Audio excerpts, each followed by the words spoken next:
to you. Good morning to you. This will be a very special day. Amigos, continuamos con ustedes, nuestro panel legal, y el licenciado Pizarro tiene la palabra. Pues Ole, otra de las causales de indignidad que establece el código es el condenado en juicio. Fíjese que aquí exige condena también por adulterio con la mujer del testador. No voy a comentar, usted explique, yo no voy a decir ni una palabra. Todos sabemos lo que es adulterio.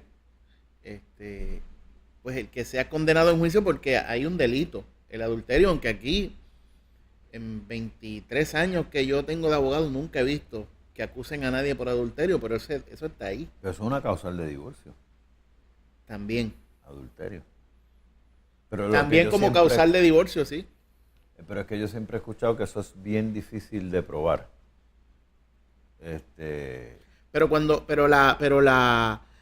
artículo habla de condenado en juicio, o sea, se refiere a delito. Peor, tiene que haberlo cogido, tiene que haberlo llevado al tribunal, procesado y salir convicto. Se dan casos excepcionales. Mira, yo tuve una vez un caso de adulterio bien excepcional, de lo que tú dices que nunca puede encontrarse un abogado. Yo lo tuve. Sí. Con fotos. ¿De verdad? Sí. Y haciendo una parte aquí un momentito del tema, y perdonando la pregunta, ¿tuviste éxito en el caso? ¿Éxito no? ¿La prueba fue debidamente aquilatada por el juez? Fue aquilatada por el juez en la fase criminal. Porque el caso, ¿cómo te explico? Comienza como uno de violencia doméstica, que la fase criminal es la más que yo atiendo. Comienza como uno de violencia doméstica donde acusan a esta persona y la realidad ¿Esta persona es varón? Varón, sí. La realidad del caso es que la situación donde acusaron falsamente de violencia doméstica surge al encontrar la foto. O sea, que y no voy a usar tu caso porque no lo conozco, aquí yo a reaccionar, ¿verdad? Aprovechan que esto sucede mucho.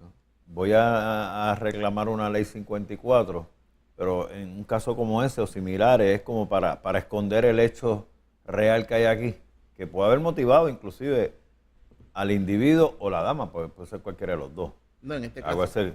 Este caso tuyo es caballero, pero puede ser cualquiera de los dos. En el caso mío, el caballero fue acusado falsamente.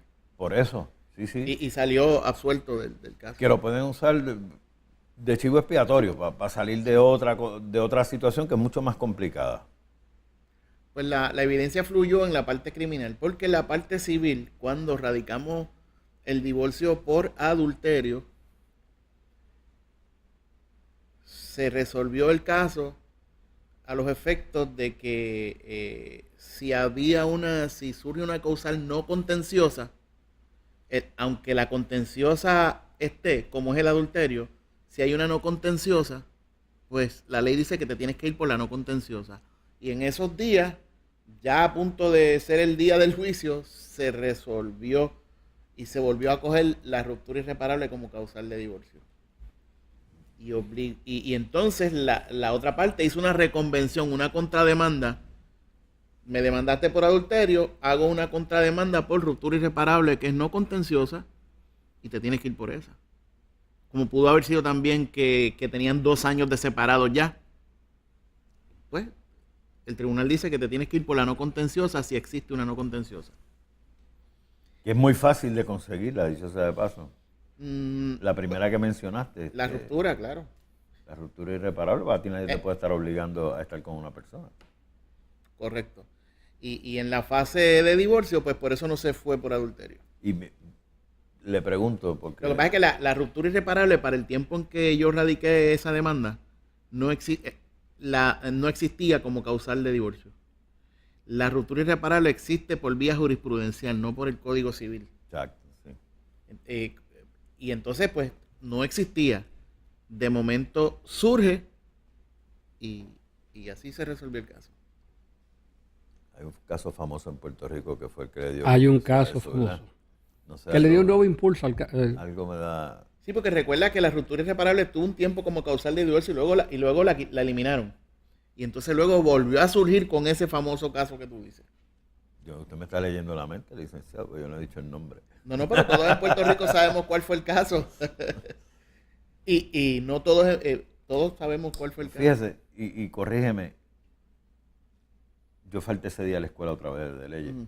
pero el adulterio es un acto criminal. Está en el código, sí. O sea que a la persona, si te llegan a acusar por adulterio y pasa el proceso, tiene unas consecuencias bien grandes, ¿no? No, es un delito menos grave, pero entre las consecuencias que tiene es esta. Wow. Vamos a la Es próxima. un delito menos grave en realidad.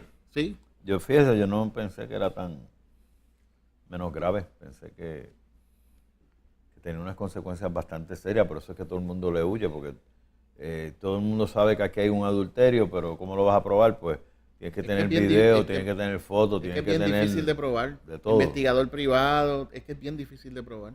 Pero sin embargo, todas esas cosas están disponibles y no hay casos en el tribunal que los lleven con eso. Algo hay. Continúa. Mira, licenciado. también se pueden probar los casos mediante evidencia circunstancial, pero Claro. hay que documentarlo. O sea, se puede con evidencia circunstancial, se puede. Pero la evidencia circunstancial va a depender tanto de que la crean. Es un poquito difícil, pero aquí, por ejemplo, en el ámbito criminal, circunstancialmente, sin que apareciera un cadáver, el caso de la bailarina en Carolina, sin que apareciera un cadáver y constatara la muerte, Eso es así. circunstancialmente lograron probar que estaba muerta y hoy la persona está condenada Sí. por Sí, esa es verdad, muerte. Es verdad. Puede, Lo mismo pudiera ocurrir en un caso de esta índole. Sí, no, definitivamente. Estamos dependiendo de la prueba totalmente, pero se puede. Se puede, claro. Continúe, licenciado. Mire, otra causal, el que con amenaza, fraude o violencia obligar al testador a hacer un testamento o cambiarlo. Volvemos a lo mismo. ¿Eso tiene que ser probado en un tribunal o no?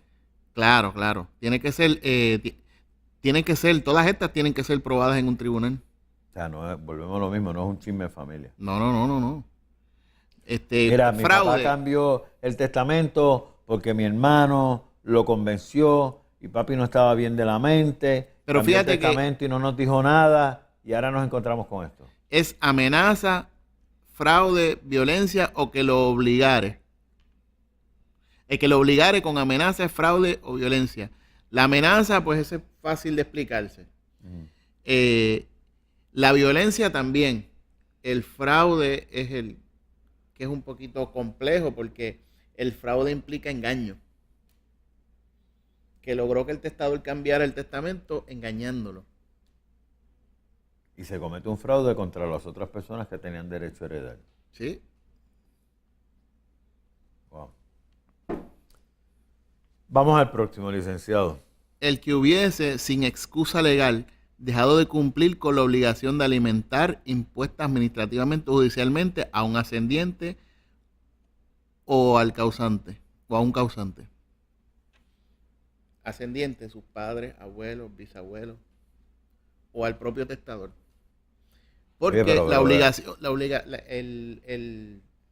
aquí hay una ley que cubre cuando es que tú tienes que, se llama alimento entre parientes, Sí. cuando tú tienes que alimentar a un pariente. Después de los 21 años, un hijo de 22 años, de momento surge una incapacidad del padre. Ese hijo está obligado a alimentar a su padre.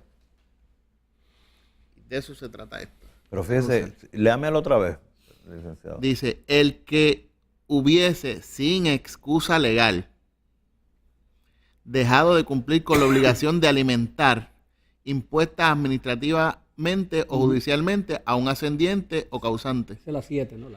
Sí. Pero fíjate una cosa, ahí me estás diciendo que puede haber dejado de cumplir con una persona que nada tiene que ver con el testador. Bueno, es ascendente o descendiente, pero No, en este caso ascendente. ascendente solamente. Pero O al ascendente o al testador. pero lo que se le imputa, vamos a obviar el testador por un momento por propósito de discusión. Se le está adjudicando o se está levantando eso, y el acto no fue contra el testador, fue contra alguien ascendente. Eso es bien amplio, Es bien amplio. No fue contra su papá, pero sí contra su abuelo. bien amplio. Sí, amplio. O sea, estamos hablando de que, por ejemplo, en mi familia, mi abuelito tiene 101 años, cumplió el domingo. Así, pues mucha Sí. felicidad. ¿Cómo se llama él? Casiano Adorno Ortiz. El señor Castiano Adorno Ortiz. Muchas felicidades de parte de todos nosotros aquí, de Tiva TV, de la familia de doctor Norman González y doctor Norman. Muchas felicidades. Ya quisiéramos todos estar celebrando como usted acaba de celebrar. Y lúcido. Lúcido. Eso es bien importante. Mi mamá tiene 92, pero está desahuciada, no tiene esa lucidez. Pero lo Pero felicitamos. A lo que traigo mi abuelito de 101 años es que mi abuelito tiene bisnietos.